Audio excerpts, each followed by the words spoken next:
Jesselyn Ilaisane, May Whakaloto, Faskoyaki.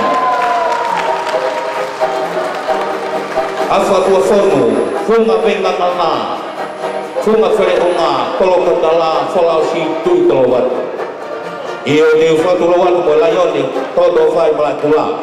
Pea Moilupe, Ukabapuna, Yatawa. Kada ke ulang tu ke kakek taulunga o Jesselyn Ilaisane, Tui Kolowatu. Ayah boka ke i taulunga ko konga ki hapoa. Koe mane afai nga amei upol sa hapoa. Koe ngahi kolo ia, ene ngahi kui, kono kahoa. Koe falala fawai pintongi. Nai toli petui ene ngahi fae, me api ko kolonga hau. Pea kohoku kakek i taulunga, koe teunga kakala, koe au kakala ia, e ku ngahi fae, me odolangi pa koe kolo kakala. Koe lu, koe fausia, fungan hei lala. Ko kuno loto ko sisi kakala le tui kia e fausia tui rau te mai ngai kakala hingoa me pangi poi ko i ko kumbili ko lolo ko tea pe ko fasi ta ulunga salu lei fahina vei kakala vai ko lea hala pala wi fa ko tea taulang matai ko ve be lolo ala malu Jesselyn Ilaisane tui Kolowatu.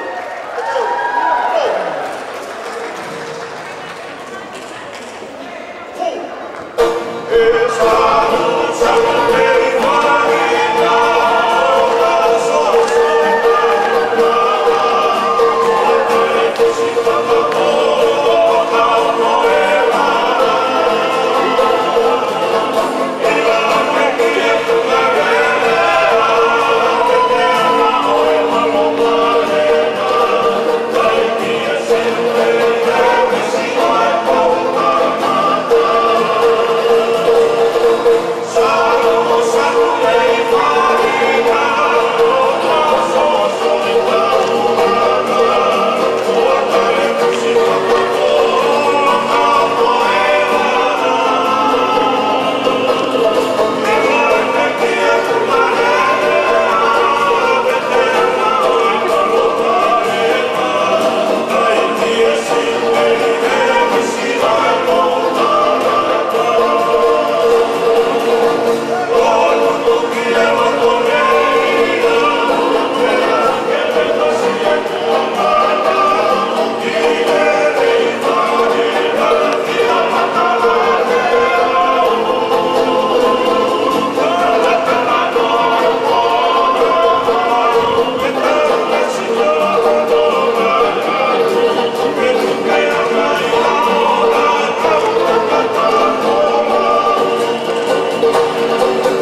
mea maha pea ai pea.